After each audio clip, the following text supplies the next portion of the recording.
Bien-aimés dans le Seigneur, je vous salue dans le précieux nom de notre Seigneur Jésus-Christ. Vous êtes la bienvenue sur cette chaîne, l'unique véritable Dieu, où je partage la parole vivante, la parole efficace, la parole créative, celle qui était depuis le commencement. Je souhaiterais aider chacun de nous à se rapprocher de Dieu afin de développer sa relation d'intimité avec Dieu. Et oui, bien-aimés frères et sœurs en Christ, lorsque vous connectez la chaîne, édifiez-vous sur la parole. La parole sans semence en cœur, qu'elle porte. Oui, bien mes frères et sœurs en Christ, que cette parole touche vos vies, que cette parole touche, transforme vos vies, que cette parole touche, illumine vos cœurs, sauve les vies. Après vous être édifiés, bien mes frères et sœurs, je vous invite à partager. Oui, bien mes frères et sœurs en Christ, Jésus-Christ, quand il était sur terre, partage la parole.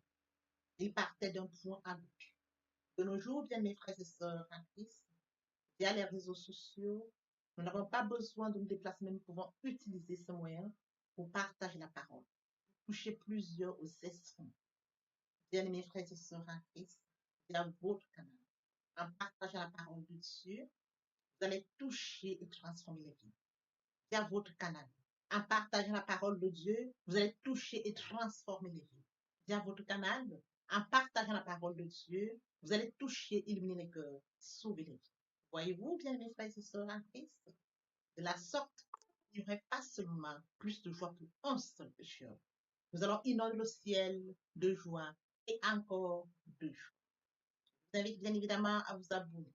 À vous abonner vous permettra, bien mes frères et sœurs en Christ, de vous édifier via les enseignements que vous allez recevoir. Vous abonner vous permettra également de grandir spirituellement. Vous abonner vous permettra, bien mes frères et sœurs en Christ, garder une relation d'intimité. Il est écrit dans la parole de Dieu, si vous m'aimez, gardez mes commandements. Et les commandements de Dieu ne sont pas pénibles. Les commandements de Dieu ne sont pas infâmes. Dieu nous a aimés avant que nous soyons conçus. Il est écrit dans la parole de Dieu, Maître, quel est le plus grand commandement? Tu aimeras l'Éternel, ton Dieu, de tout ton cœur, de toute ton âme, et de toute ta pensée. C'est le premier, c'est le plus grand commandement. Et voici le second qui lui est semblable. Tu aimeras ton prochain comme toi-même. Et mon Dieu, et mon Dieu, et mon Dieu. Dieu de grâce, Dieu d'amour, de miséricorde, je te dis merci. Merci pour ce moment précieux et précieux que tu me donnes de venir partager ta parole. Merci pour le courage, merci pour la détermination. Merci parce que tu me donnes la force de tenir. Merci pour l'inspiration. Tu dis dans ta parole que tout ce qui respire l'Éternel, je te louerai tous les jours de ma vie. L'honneur, la gloire, l'adoration te reviennent pour les siècles des siècles. Au nom de Jésus-Christ, je t'ai prié. Amen. Bien-aimés dans le Seigneur, je me réjouis de revenir partager avec vous en ce moment précieux et précieux la parole de Dieu. Il est écrit dans la parole de Dieu que tout ce qui respire loue l'Éternel. Louons l'Éternel par cette très belle chanson.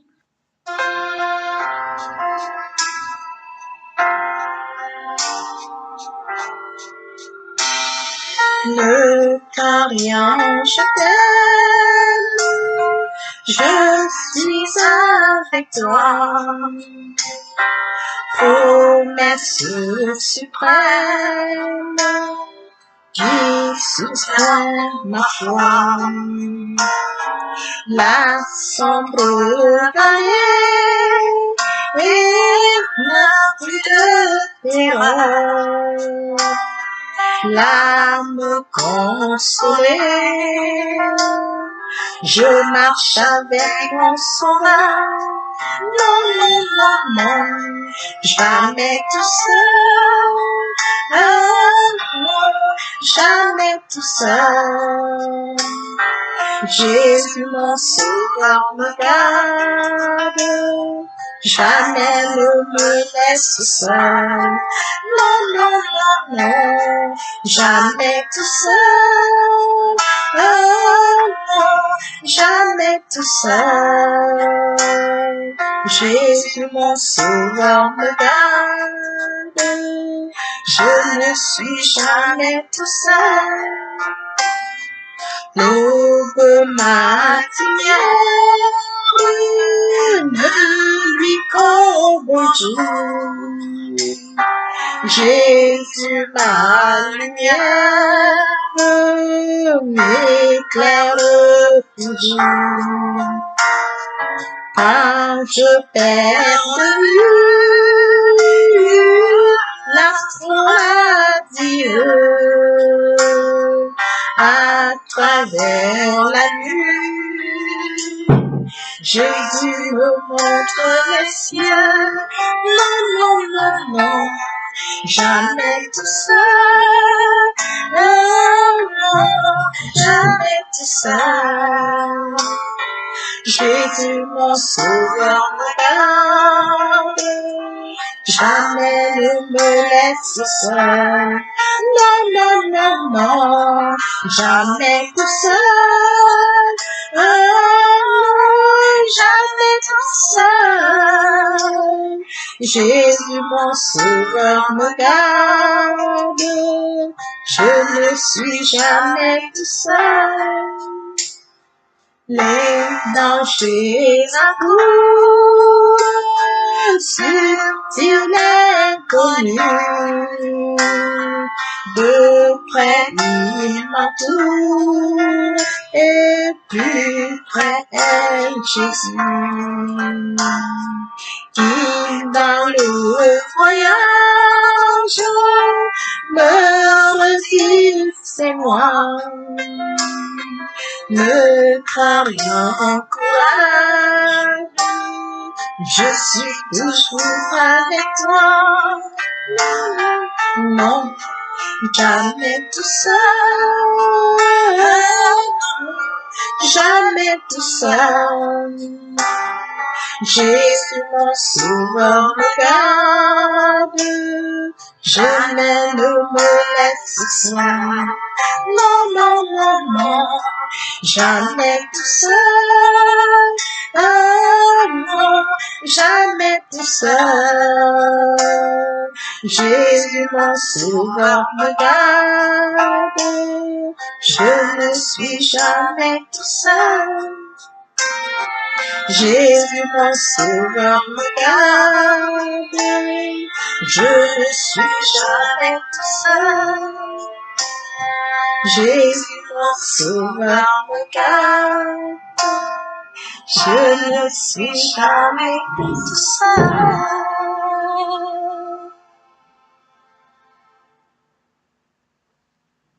Père éternel, je te dis merci. Merci pour ce moment de partage. Merci parce que je ne suis jamais tout seul. Merci parce que nous ne sommes jamais tout seuls. Merci parce que tu nous aimes. Merci parce que tu nous gardes. Merci, Père. L'honneur est à toi. La gloire est à toi. L'adoration est à toi. Pour les siècles des siècles, nous avons prié. Amen. Mesdames et Seigneur, passons en prière. Éternel Dieu de bonté, Dieu de grâce, Dieu d'amour, Dieu de miséricorde, Alpha, Omega, je viens te bénir ce matin. Je viens célébrer ta grandeur ce matin. Le Dieu qui dit la chose s'accomplit. L'unique véritable Dieu, c'est toi. Merci pour ce nouveau matin, pour ce nouveau jour. Merci de compter par nous devant ce matin. Santé d'une protection de terre. Tu nous la donnes par ta grâce et non par notre force. Père, nous te disons merci. En ce matin, tu te laisses une faveur, grâce et bénédiction. Saint vient sanctifier les lieux, reste autour de moi un mur de feu, afin de loin toute influence négative qui pourrait nuire à ma prière, arrange ces églises-là, conduis-la afin qu'elle parvienne agréablement aux oreilles de mon Dieu, merci Saint-Esprit. Père, je te dis merci pour ce moment précieux que tu me donnes de venir pour nourrir ce rendez-vous, partager ta parole. Parole qui était au encore les ce matin, qu'elles sont silence dans le cœur, qu'elles soient porteuses. C'est le faire, je te donne l'honneur, la gloire et l'adoration. Pour les siècles des siècles. Au nom puissant de Jésus-Christ, je t'ai pris. Amen. Bien, mes frères et sœurs, Seigneur, aujourd'hui, nous allons poursuivre notre enseignement par la lecture de Genèse 37, à partir du verset 12. Là, il est écrit: les frères de Joseph étaient allés s'occuper de leur père à Sichem. Israël dit à Joseph: Tes frères ne s'occupent pas du troupeau à Sichem? Vas-y, je veux t'envoyer vers eux. Il lui répondit, me voici. Israël lui dit, va donc voir si tes frères sont en bonne santé et si le troupeau est en bon état. Tu m'en rapporteras des nouvelles. Et il le fit ainsi partir de la vallée d'Hébron. Joseph se rendit à Sichem. Un homme le rencontra alors qu'il errait dans la campagne et lui demanda, que cherches-tu? Joseph répondit, ce sont mes frères que je cherche. Dis-moi donc où ils gardent le feu. L'homme dit, ils sont partis d'ici. En effet, je les ai entendus dire, allons à Dothan.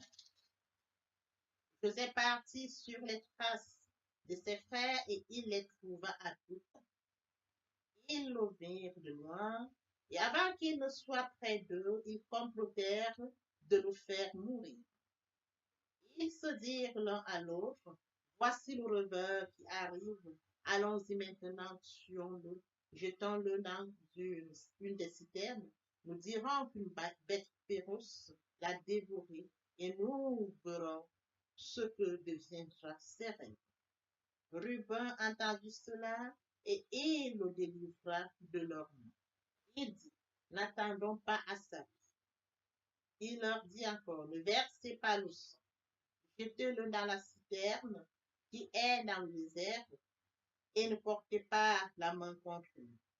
Il avait l'intention de le délivrer de leur main pour le faire retourner vers son père. Lorsque Joseph fut arrivé vers ses frères, ils le dépouillèrent de son habit, de l'habit de plusieurs couleurs qu'il portait. Ils s'emparèrent de lui et le jetèrent dans la citerne. Celle-ci était vide, il n'y avait pas d'eau. Celle-ci. Ils s'assirent ensuite pour manger. Levant les yeux, ils virent une caravane d'Ismaélites qui venaient de Galate. Leurs chameaux étaient chargés d'aromates, de baume et de myrrhe. Ils transportaient en Égypte. Judas dit alors à ses frères, que gagnerons-nous à tuer notre frère et à cacher son sang? Venez, vendons-le aux Israélites et nous ne portons pas la main sur lui, car il est notre frère, il est notre chair. Ses frères l'écoutèrent. Au passage des marchands mendianites, ils tirèrent et firent remonter Joseph de la citerne, et ils le vendirent pour 20 pièces d'argent aux 6 Israélites qui l'amenèrent en Égypte. Lorsque Ruben revint à la citerne, il constata que Joseph n'y était plus. Il déchira ses vêtements, retourna vers ses frères et dit, il n'est plus là, et moi, où puis-je aller? Ils prirent alors l'habit de Joseph, tuèrent un bouc et plongèrent l'habit dans le sang. Ils envoyèrent l'habit de plusieurs couleurs à leur père avec ce message, voici ce que nous avons trouvé. Reconnais donc si c'est l'habit de ton fils ou non. Jacob le reconnut et dit, c'est l'habit de mon fils. Une bête féroce l'a dévoré. Joseph a été mis en pièces. Jacob déchira ses vêtements, il mit un sac sur sa taille et il mena longtemps le deuil sur son fils. Tous ses fils et toutes ses filles vinrent pour le consoler, mais il refusa d'être consolé. Il disait, c'est dans le deuil que je descendrai vers mon fils au séjour des morts, et il pleurait son fils.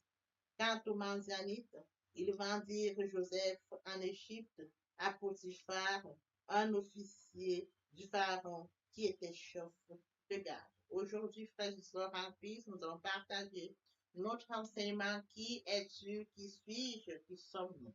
Le point qui captive notre attention, frères et sœurs en Christ, un exemple biblique, c'est celui de Joseph. Permettez-moi d'aborder un point très important, c'est de mourir en soi et de naître en Christ via la repentance et la conversion. Nous étions de leur nombre, loin du Père, loin de la source, loin de notre connu amour. Par la grâce de Dieu, nous sommes repentis et convertis.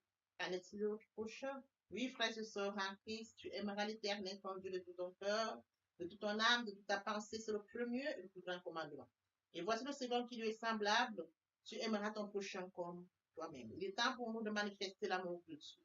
Frères et sœurs en Christ, joignez-vous à moi, manifestons l'amour, partageons la parole de Dieu, que la parole se répande des quatre coins de la terre. Ils recevront la parole, après s'être édifiés, ils reviendront à leur premier amour via vos canal, ils vont se repentir et se convertir, et de la sorte, nous allons inonder le ciel de joie et à bord de joie. Je consacre la deuxième partie de mon enseignement à cela, où j'apporte plus de détails pour ce qui est de la repentance et la conversion, et je vais suivre la prière. La troisième partie fait suite à la deuxième. Il est question de la nouvelle vie. Les choses anciennes sont passées, voici toutes choses sont devenues nouvelles. Les questions, frères et sœurs en Christ, partent à des démarche personnelle, d'aller développer une relation d'intimité avec Dieu. Et si vous avez déjà une relation d'intimité avec Dieu, il faut développer davantage. Pour ceux qui n'en ont pas, il faut commencer sa relation d'intimité avec Dieu. C'est très important. Commençons à écouter la parole. La parole était avec Dieu. La parole était Dieu. Sur ce, revenons à notre enseignement de ce jour, frères et sœurs en Christ. L'exemple biblique qui captive notre attention, c'est celui de Joseph. Et oui, frères et sœurs en Christ, Joseph était détesté par ses frères. Père l'appelle, le père lui dit, va donc voir tes frères qui sont derrière le troupeau. Très admiré par son père, aimé par son père, il accepte d'aller voir ses frères. Il rencontre un homme qui lui demande où est-ce qu'il va. Il lui dit, je recherche mes frères qui sont derrière le troupeau. Et cet homme lui dit, tes frères ont libéré ce lieu. Ils ont dit qu'ils allaient à Dothan. Alors, le jeune se dirige à Dothan où sont ses frères. Lorsque ces derniers le virent arriver, il commence à comploter. Voilà le rêveur qui arrive. Pour eux, leur petit frère était devenu pour eux, frères et sœurs, un ennemi. Quelqu'un à abattre, quelqu'un à détruire. Oui, frères et sœurs en Christ, ils n'ont pas digéré, ils n'ont pas supporté la présence de leur frère au point de le vendre. Les uns disaient, il faut le tuer. Mais Ruben a dit non, il ne faudrait pas le tuer. Ruben faisait tout pour qu'on puisse, il faisait tout, frères et sœurs en Christ. Ruben faisait tout pour faire en sorte que son petit frère retourne. C'est écrit. Avait l'intention de le délivrer de leurs mains pour le faire retourner vers son père. Parce que ses frères avaient pris une décision ferme. Il fallait le tuer. Alors ils ont dit non, on le jette dans la citerne. Et lorsque les marchands passaient, les marchands, frères et sœurs en Christ, ils passaient avec leurs livres. Les vendeurs, les Ismaélites, frères et sœurs en Christ, les Ismaélites qui passaient, ils ont décidé de vendre leurs frères. Voyez-vous, voyez-vous la méchanceté, la haine. Aujourd'hui, je voudrais venir au sein des familles. Mes frères et sœurs en Christ, chers parents, vous avez des enfants. Vous accordez la grâce d'avoir des enfants. J'appelle à la vigilance ce matin des frères et sœurs, et bien évidemment des parents. Chers parents, lorsque le Seigneur vous accorde une grâce d'avoir des enfants, remerciez Dieu pour cette grâce que Dieu vous accorde. Remerciez le Dieu plus profond de votre cœur et demandez à Dieu de vous accompagner, frères et sœurs en Christ, pour l'éducation de ces enfants. Demandez à Dieu de vous accompagner afin que le côté spirituel prenne la première place dans la vie de vos enfants. C'est très important. Oui, frères et sœurs en Christ, lorsque vous ne serez plus là, ces enfants se souviendront que vous avez venu devant Dieu. Vous avez conduit dans le secret. Ils iront dans le secret. Enseignez-leur que le Dieu du secret répond au cri. Enseignez-leur que quand ils ont mal, il faut qu'ils aillent dans le secret. Oui, frères et sœurs en Christ, montrez-leur l'amour. Développez l'amour au sein de la famille. Faire en sorte que les enfants puissent s'aimer. Que l'amour règne au sein de la famille. L'amour, frères et sœurs en Christ, va bannir la haine. L'amour, frères et sœurs en Christ, va bannir tout ce que Joseph a souffert. À partir du moment où parents, chers parents, prennent l'initiative, frères et sœurs en Christ, de maintenir l'amour au sein de la famille. Que l'amour soit le pilier, la première place. Dieu a tant aimé le monde qu'il a donné son Fils unique, son Fils unique, qui est mort à Golgotha pour toi et pour moi. Nous avons péché, son Fils n'a pas péché, il n'a porté nos fautes, nos manquements, par amour. Chers parents, vous devez faire en sorte que l'amour puisse prendre la première place au sein de la famille. Que les enfants aient l'amour. Oui, chers parents, vous allez dans le lieu secret, Dieu vous montre, vous révèle la destinée de chacun de ses enfants. C'est à vous, frères et sœurs en Christ, de comprendre que vous devriez manager en famille. Vous devriez s'aimer l'amour en famille, afin que ces enfants, frères et sœurs en Christ, puissent s'aimer. Certes, vous avez la connaissance, Dieu vous a montré la destinée des uns des autres, mais, frères et sœurs, cette destinée en interne, c'est Dieu qui vous l'a montré. Elle permettra, frères et sœurs en Christ, qu'ils soient complémentaires. Les destinées des uns sont plus grandes que celles des autres. C'est une grâce que Dieu vous accorde. Et quand bien les destinées des uns sont plus grandes que celles des autres, vous remerciez Dieu. Vous managez. Vous managez, frères et sœurs en Christ, au sein de la famille. Et si vous savez manager au sein de la famille, les enfants vont grandir dans l'amour, ils vont s'aimer et ils comprendront que même si mon frère a une destinée plus grande que moi, ça reste mon frère. Nous sommes complémentaires. C'est très important. Nous sommes complémentaires. Et l'amour qu'ils auront planté en famille, que vous aurez imposé en famille, que vous aurez imposé en famille, l'amour qui règne en famille, leur permettra, frères et sœurs en Christ, de soutenir leur frère quand il sera dans le monde. Parce que l'amour et sa destinée en interne va se reprendre en externe. Ça, c'est sûr et certain. Sa destinée en interne, que Dieu vous a révélée, elle va se reprendre en externe. Si vous allez perdre les enfants dans l'amour, si l'amour règne en interne, frères et sœurs en Christ, en externe, qu'importe les combats, ces frères vont le soutenir. L'amour règne. L'amour prendra la première place. Voyez-vous, c'est très important. Ça, c'est pour le cas des parents. Quant à vous, frères et sœurs en Christ dans le Seigneur, lorsque Dieu donne une destinée dans une famille, c'est une grâce. Lorsque Dieu distingue les uns des autres, c'est une grâce. Qu'importe la position de votre soeur, de votre frère, à partir du moment où Dieu l'a distingué, c'est une grâce. Frères et sœurs, vous devez remercier Dieu pour la grâce que Dieu accorde à votre jeune soeur ou à votre grande soeur. Vous devez reconnaître la main de Dieu dans sa vie et remercier Dieu pour cela. La grâce que Dieu accorde à votre petite frère, la grâce que Dieu accorde à l'un de vous, qu'il soit petit ou que cette personne soit grande, vous devriez remercier Dieu pour ça. Et soutenir vos frères et sœurs en prière. Soutenir le plus petit, même si c'est lui qui a la destinée la plus grande, le soutenir en prière, le porter en prière. C'est très important, frères et sœurs en Christ. Manifestez l'amour pour votre jeune frère, pour votre jeune sœur. Manifestez l'amour pour votre sœur aînée, pour votre frère aîné. Manifestez l'amour pour les grandes destinées en famille. C'est très important. Si vous manifestez l'amour pour les grandes destinées en famille, frères et sœurs en Christ, dans le monde, dans la vie, frères et sœurs, à partir du moment où en interne vous avez une alliance et vous manifestez cet amour, vous le portez en prière, l'extérieur ne le touchera pas. C'est de ça dont il est question. L'extérieur ne le touchera pas. Voyez-vous, il partira de la famille pour exploser parce que Dieu va se glorifier au travers de lui. Et vous savez très bien qu'à partir du moment où il a des grandes destinées, ça va susciter des grandes jalousies. Les grandes destinées suscitent des grandes jalousies. Il faut que vous le sachiez. Et c'est à vous l'interne de soutenir. C'est à vous l'interne de porter en prière. C'est à vous l'interne d'aller dans le secret pour vous. C'est votre devoir en tant que frères et sœurs. Les grandes destinées suscitent beaucoup de jalousie. Tel est le cas ici. Le cas ici, les frères ont vendu leurs petits frères. Ils ont vendu leurs petits frères, frères et sœurs. Mais qu'à cela ne tienne, le Seigneur avait déjà distingué Joseph. Il a été vendu chez Potiphar. Il part d'une maison familiale où il est détesté. Il part d'une maison familiale, la jalousie règne. Il part d'une maison familiale où on l'a même vendu. Et après l'avoir vendu, ils ont pris la robe de distingué, la robe de couleur, ils ont mis du sang. Ils ont renvoyé à leur papa. Voyez-vous la portée de la méchanceté, la portée de la haine. Lorsqu'ils retournent ce vêtement à leur papa, qu'en sera-t-il du père, l'enfant le plus aimé? Est-ce qu'ils ont pensé le choc que le papa pouvait subir? Ce que ça pouvait dégénérer? C'est ça notre question. Les exemples bibliques doivent être parlants pour nous. Les exemples bibliques doivent nous apporter, attirer notre attention, chers parents.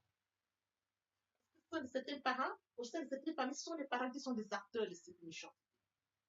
Je vous appelle à la vigilance, chers parents. Chers parents, je vous appelle ce matin à la vigilance. Vous allez dans le secret, Dieu vous donnera beaucoup de choses. Le secret, c'est reçoit en secret. Et le secret qu'on reçoit en secret, on le garde. C'est très important. Il vous donne des distincts. Il vous donne les enfants. Il vous révèle toute leur mission. Chers parents, vous devez les accompagner. Si vous n'accompagnez pas les enfants dans leur mission, vous aurez des retombées drastiques. Vous allez en souffrir. Oui, frères et sœurs, en Christ, vous allez en souffrir. Les enfants vont se battre entre eux. Donc là, ici, les enfants sont en train de vendre leur sang, vendre leurs frères. Pourquoi les distinguer des plus bas âge? Ça se révèle déjà des plus bas âge. Au lieu que les frères comprennent, il leur est très difficile. Ce sont les aînés. Ils ne comprennent pas que leur jeune frère, c'est pour eux tous. La grâce, la distinction, c'est pour eux tous. Nous allons voir ça plus loin. Un interne détesté, au point d'être vendu. Trahi, au point d'être vendu. Comploté, au point d'être vendu. Mais nous allons mesurer les conséquences. Regardons la fin. Oui, frères et sœurs en Christ, ce papa qui est triste. On l'a vendu pour 20 pièces d'argent. Comment quelqu'un peut vendre son frère pour 20 pièces d'argent? Alors, frères et sœurs en Christ, pour en faire encore, ils ont pris son vêtement, le vêtement de belle couleur, ils ont mis du sang, ils ont renvoyé à leur père. Ils n'ont pas mesuré les conséquences, frères et sœurs. La gravité de leur méchanceté. Ils n'ont pas mesuré ce qui ne pouvait en découler. Quand papa recevra ça, comment est-ce qu'il se sentira? Est-ce que ça ne peut pas traumatiser papa? Est-ce que papa ne peut pas mourir suite à cela? Ils n'ont pas mesuré cela. Ils ont envoyé comme s'ils envoyaient un paquet, je ne sais à qui que ce soit. Ils se sont libérés, ils sont contents. Comme toi, tu viens poser les vêtements, voilà, prends ton sang. Voyez-vous, ils ont envoyé. Alors, frères et sœurs, et le papa a coulé les larmes. Regardons ici, frères et sœurs en Christ. Jacob déchira, c'est écrit. Jacob reconnut et dit, c'est l'habit de mon fils. Une bête féroce l'a déchiré. Joseph a été mis en pièces. Jacob déchira ses vêtements. Il mit un sac sur sa taille. Il mit un sac sur sa taille. Et il mena longtemps le deuil de son fils le plus venu. Alors, lorsque nous poursuivons, tous ses fils et toutes ses filles vinrent pour le consoler, mais il refusait d'être consolé. Il disait, c'est dans le deuil que je descendrai vers mon fils et au séjour des morts. Voyez-vous? Voyez-vous, frères et sœurs en Christ? Il a même souhaité mourir que de vivre. Même les enfants l'ont consolé, pas possible. C'est un fils qu'il aimait beaucoup. C'est un fils qu'il a eu dans la vie. C'est un distingué. Il voyait déjà en lui beaucoup de choses. Et ses frères ne comprenaient pas. Et lorsqu'on poursuit, il pleurait son fils. Quant au Mandianite, il vendit Joseph en Égypte à Potiphar, un officier du pharaon qui était chef des gardes. Il est vendu. Chers parents, ce matin du son de ma voix, je vous appelle à la vigilance. Je vous appelle d'entrer dans le cycle. Oui, frères et sœurs en Christ, vous avez les enfants, vous avez les distincts. Le fils est un héritage, les enfants, tu le comprends. Dieu vous la donne. Rentrez dans le secret pour que Dieu vous donne la mission de chacun d'eux. Qu'il vous révèle la mission de chacun d'eux. Rentrez dans le secret qu'il vous aide à accompagner. Vous accompagne, frères et sœurs, en sorte que vous puissiez mener à bien. Vous accompagnez ces enfants à mener à bien leur destin, leur mission sur terre. C'est votre devoir, chers parents. Et quant aux frères et sœurs, je voudrais appeler la vigilance des frères et sœurs. On ne détruit pas une destinée. Les frères ici ont vendu leurs frères. Ils ont vendu leur jeune frère, se distinguer. Mais la destinée de Joseph n'a pas été détruite. Une destinée grande est une destinée grande. Quand Dieu a mis son empreinte sur les enfants distingués, frères et sœurs en Christ, il les accompagne jusqu'à la réalisation. Dieu fait éclater sa gloire. Le cas de Joseph sera par là pour les chapitres suivants. J'appelle à la vigilance ce matin des îles. J'appelle à la vigilance ce matin des frères et sœurs d'une même famille. J'appelle à la vigilance aujourd'hui, frères et sœurs en Christ. Famille monogamie, famille polygamie, qu'importe. Oui, je voudrais qu'aujourd'hui, frères et sœurs en Christ, que vous compreniez qu'un frère, c'est le sang. Un frère, c'est le sang précieux. Le sang qui coule dans sa veine, coule dans ma veine. Quand Dieu révèle que ce frère, qu'il soit mon frère de sang, un demi-frère, ça reste mon frère. S'il est distingué, il est déjà distingué pour la famille à l'interne et sa distinction va se répandre à l'externe. Et que chacun des membres de la famille a le droit et obligation, frères et sœurs en Christ, de soutenir les distingués de la famille. Chacun a le droit, frères et sœurs en Christ, d'aller dans le secret, de porter les distingués dans le secret, de prier afin que Dieu veille sur leur distingué. Oui, frères et sœurs en Christ, une distinguée, c'est une grâce.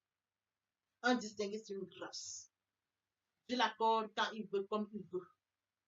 Et personne ne peut arracher une destinée pour une autre. C'est ça notre question. Sachons comprendre que Dieu nous donne des distingués en famille. Sachons comprendre que Dieu nous a distingués au travers des distingués de famille. Sachons le comprendre. Dieu nous a donné des distingués au sein de notre famille. Merci Seigneur. Merci Yahweh. Même si ma destinée est inférieure, ma distinction, ma mission sur terre est inférieure à la sienne, je remercie Dieu qui a donné cette distinction au sein de notre famille. Je lui dis merci. Et j'accompagne les distingués dans la famille, frères et sœurs en Christ, en prière. Je les porte en prière. C'est très important. C'est très important, frères et sœurs en Christ. Tout commence par la racine et elle va exploser. C'est de ça dont il est question. Nous devons accompagner le distingué en prière, le soutenir en prière. Même dans la vie, frères et sœurs en Christ, Dieu vous révélera dans le secret pour vous distinguer. Vous pourriez l'accompagner, bien évidemment. Autant que vos parents l'accompagnent, vous aussi, frères et sœurs en Christ, vous devez l'accompagner. Voyez-vous, vous deviez l'accompagner. C'est notre devoir en tant que frères et sœurs, d'accompagner nos frères et sœurs qui sont distingués plus que nous en famille. De veiller sur eux, c'est notre devoir. Oui, frères et sœurs en Christ, le sang, je dis toujours dans ma parole, à chaque fois que je partage la parole, les amis, on les choisit. Mais les frères et sœurs, on ne les choisit pas. Le sang, on ne choisit pas. Le sang que Dieu donne pour une lignée reste le sang. C'est un héritage. Le fils d'entrailles. Papa, je t'aime. Papa, je t'aime. Oh, papa, je t'aime. Tu es mon papa. Papa, je t'aime. Papa, je t'aime. Oh, papa, je t'aime. Tu es mon. Voici le moment pour suivre les deuxième et troisième parties de notre enseignement, partie importante pour compléter cette première pour notre édification. Sur ce, notre temps d'oreille pour la suite. Merci. Nous sommes connectés, nous bénissons, nous sommes bénis, bénis à tout moment, bénis dans notre vie de famille, bénis dans notre vie de couple. Nous prospérons comme ces plantes qui sont en bordure d'un cours d'eau, tel que mentionné dans Somme 1, 2, 3. Il ressemble à un arbre fermement planté au bord de l'eau, qui porte ses fruits à la saison et dont les feuilles ne se fanent pas. Et dans tout ce qu'il fait, il prospère dans tout ce que vous faites. Parce que vous êtes connecté à la source, connecté à la racine, connecté au créateur de toutes choses. Vous êtes en connexion permanente. Bien-aimés frères et sœurs, méditer la parole de Dieu, c'est d'être prospère. Méditer la parole de Dieu, c'est d'être connecté à la source. Méditer la parole de Dieu, c'est d'être connecté au Père. Méditer la parole de Dieu, c'est grandir spirituellement. Méditer la parole de Dieu, c'est porter une maturité spirituelle. Méditer la parole de Dieu, bien mes frères et sœurs en Christ, c'est le témoignage qui en découle. Témoignage sur témoignage. Bien mes frères et sœurs en Christ, le cas de Daniel est parlant, il est porteur. Je voudrais revenir à nous, bien mes frères et sœurs en Christ. Je voudrais poser la question, as-tu déjà une relation avec Dieu? As-tu déjà accepté Jésus comme Seigneur et Sauveur? Es-tu déjà repenti et converti? Il est grand temps de mes frères et sœurs en Christ. Il est grand temps de passer la repentance et la conversion. Dans le cas de Daniel, parce qu'il avait un repent. Daniel avait une relation avec Dieu.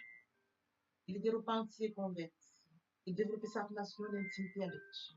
Raison pour laquelle son cas est parlant, un exemple concret, un exemple biblique. Nous devons appuyer là-dessus. J'appelle toutes les personnes et tous ceux qui n'ont pas encore passé la repentance, qui ne sont pas encore repentis et convertis. Il est grand temps, bien mes frères et sœurs. J'appelle à la repentance et la conversion. Il est grand temps de venir à Dieu. Ne reporte pas demain, ne remets pas demain. Le temps opportun, c'est maintenant. Raison pour laquelle je consacre la deuxième et la troisième partie de mon enseignement à cela. Oui, bien mes frères et sœurs en Christ, je te prie de venir à Dieu parce que lui t'a créé à son image, il t'a créé à son image et à sa ressemblance par amour. Il détient le calendrier de ta vie, la mission pour laquelle tu es créé. Comment devrais-tu vivre dans ce monde loin de Dieu, loin de ta mission, heureux dans la nature, alors que Dieu détient tout de toi. Il est grand temps, bien mes frères et sœurs, de revenir à la source, de revenir au Père, de revenir à ton Créateur. Oui, bien mes frères et sœurs, à qui j'appelle tous à la repentance et à la conversion. Merci. Merci. Papa, je t'aime. Papa, je t'aime. Oh, papa, je t'aime. Tu es mon papa. Papa, je t'aime. Papa, je t'aime. Oh, papa, je t'aime. Bien, mes frères et sœurs, et mon Dieu, et mon Dieu, et mon Dieu. Voici le moment opportun pour poursuivre les deuxième et troisième parties. Partie riche importante pour remplir cette première pour notre édification. Sur ce, nous laissons le temps de poursuivre notre enseignement. Seigneur, papa, je t'aime. Papa, je t'aime. Papa, je t'aime. Tu es mon papa. Papa, je t'aime. Papa, je t'aime. Papa, je t'aime. Tu es aimé, tu viens, mes frères et sœurs, c'est de comprendre le la foi. Aimer Dieu, c'est de manifester, c'est de comprendre que Dieu a tant aimé le monde. Après que nous sommes ils sont privés d'avoir mis Dieu dans son amour, bien immense, à passer son fils à la croix. Aimer Dieu, c'est de comprendre la foi. Aimer Dieu, c'est de comprendre qu'il a dit, Père, pardonne-leur, car ils ne savent pas ce qu'ils font. Aimer Dieu, c'est de comprendre qu'à Golgotha, il a dit, tout est accompli. Aimer Dieu, c'est de comprendre qu'il s'est sacrifié, qu'il est mort pour moi à la Golgotha. Aimer Dieu, c'est de comprendre que l'œuvre de la croix ne sera pas vaine. Aimer Dieu, bien mes frères et sœurs, c'est pardonner à mon prochain. Aimer Dieu, c'est de comprendre que l'apôtre Paul, celui qui a offensé Dieu, bien mes frères et sœurs en Christ, a accepté qu'il était réellement. Oui, bien mes frères et sœurs, aimer Dieu. C'est de fuir ce qu'on appelle péché. C'est de se mettre loin de ce de manifester l'amour envers mon Dieu et envers mon prochain. Oui, bien mes frères et sœurs, tu aimeras l'Éternel ton Dieu de tout ton cœur, de toute ton âme, de toute ta pensée sur le premier. Un commandement. Il faut se second qui lui est semblable. Tu aimeras ton prochain comme toi-même. Voici le moment où nous allons poursuivre notre enseignement. Vient la deuxième et troisième partie. La deuxième partie est consacrée, bien mes frères et sœurs en Christ, à ce point très important que de mourir en soi et de naître en Christ vers la repentance et la conversion. Vous aurez plus de détails dans cet enseignement et une prière sera faite pour toutes les personnes qui ne sont pas encore repenties et converties. La troisième partie fait suite à la deuxième partie. Il est question, bien mes frères et sœurs, de comprendre ce qu'il en est de la nouvelle vie. Vous aurez toutes les informations. Dans ces parties, nous compléterons première, compléterons cette première pour notre édification. L'herbe sèche, la fleur tombe, mais la parole de Dieu demeure éternelle. Papa, je t'aime. Papa, je t'aime. Oh. Papa, je t'aime, tu es mon papa. Papa, je t'aime. Papa, je t'aime. Oh. Papa, je t'aime, tu es mon bien-aimé et mon Dieu, et mon Dieu, et mon Dieu. Oui, bien mes frères et sœurs en Christ, le moment est venu pour nous de poursuivre avec les deuxième et troisième parties de notre enseignement.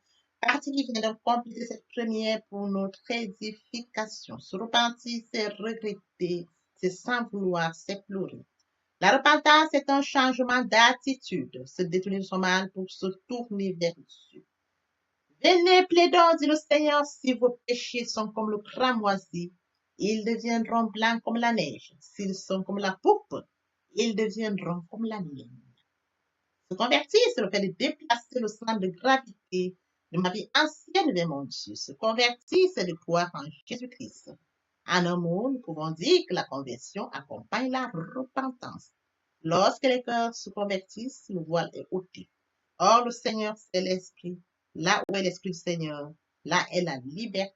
Toutes les personnes qui ne se sont pas encore engagées à suivre le Seigneur, pour ceux qui se sont engagés et qui auraient abandonné quelque raison que ce soit, le moment est venu pour nous, bien mes frères et sœurs en Christ, de passer en prière via cette chanson. Miséricorde insondable, Dieu peut-il tout pardonner? Absoudra coupable et mes péchés oubliés. Jésus, je viens à toi, tel que je suis. Je viens à toi, Jésus, je viens à toi, tel que je suis, papa. Ah, répétez après moi la prière, Seigneur Jésus. Je m'engage à te suivre tes souffles. Je sais que tu es mort sur la croix de Golgotha. Le troisième jour, tu es ressuscité, afin que je sois justifié. Merci, Père, pour l'œuvre de la foi. Merci pour l'amour que tu as manifesté au travers de ton Fils. Merci, Seigneur, pour le salut de mon âme. Merci pour avoir sauvé mon âme. Amen. Notre Père Céleste, merci pour les âmes précieuses. Merci pour l'engagement que tu leur donnes. Mon Dieu, mon roi, je te prie de veiller, de conduire, afin qu'il y reste. Dieu qui sait faire, qui peut faire, je laisse entre tes mains. L'honneur, la gloire, l'adoration te reviennent pour les siècles des siècles. Au nom puissant de Jésus-Christ, je t'ai prié. Amen. Oui, bien, mes frères et sœurs, en Christ dans le Seigneur, après cette sincèrement repentie et converti, il faut y rester, il faut y demeurer. Comment le faire? Premièrement, invoquer le Saint-Esprit. L'Esprit Saint prendra contrôle durant la méditation. Poursuivra la lecture du verset ou du texte qui servira d'appui durant la méditation. Matthieu 4:4, l'homme ne vivra pas seulement de pain, mais de toute parole qui sort de la bouche de l'Éternel. Méditer la parole, c'est l'approfondir, c'est la mûrir, c'est aller en réflexion profonde. Ce livre de la loi ne s'éloigne point de toi. Médite-le jour et nuit. Et oui, bien, mes frères et sœurs en Christ, après avoir médité la parole, nous devons recevoir la parole. Recevoir la parole via la foi. La foi est une ferme assurance des choses qu'on espère, une démonstration de celles qu'on ne voit pas. La foi vient de ce qu'on entend. Ce qu'on entend vient de la parole de Dieu, de par conséquent. La foi vient de la parole de Dieu. Recevoir la parole via l'obéissance. L'obéissance veut mieux que le sacrifice. Et l'observation de sa parole vaut mieux que la reste rébellion. Après cela, bien aimé, il faut mettre en pratique la parole. On donne tout ce qu'on reçoit. Et oui, bien mes frères et sœurs en Christ, lorsqu'on plante une graine, on s'attend à la récolter. Et oui, bien mes frères et sœurs en Christ, lorsque nous plantons, nous attendons une récolte. En louange la parole, l'adoration la parole. Et oui, bien mes frères et sœurs en Christ, en louange la parole, l'adoration la parole, en jeûne et prière la parole, déclarer la parole au moment opportun. Nous observons toutes ces étapes, nous verrons que nous allons grandir spirituellement, en gardant une relation d'intimité avec Dieu.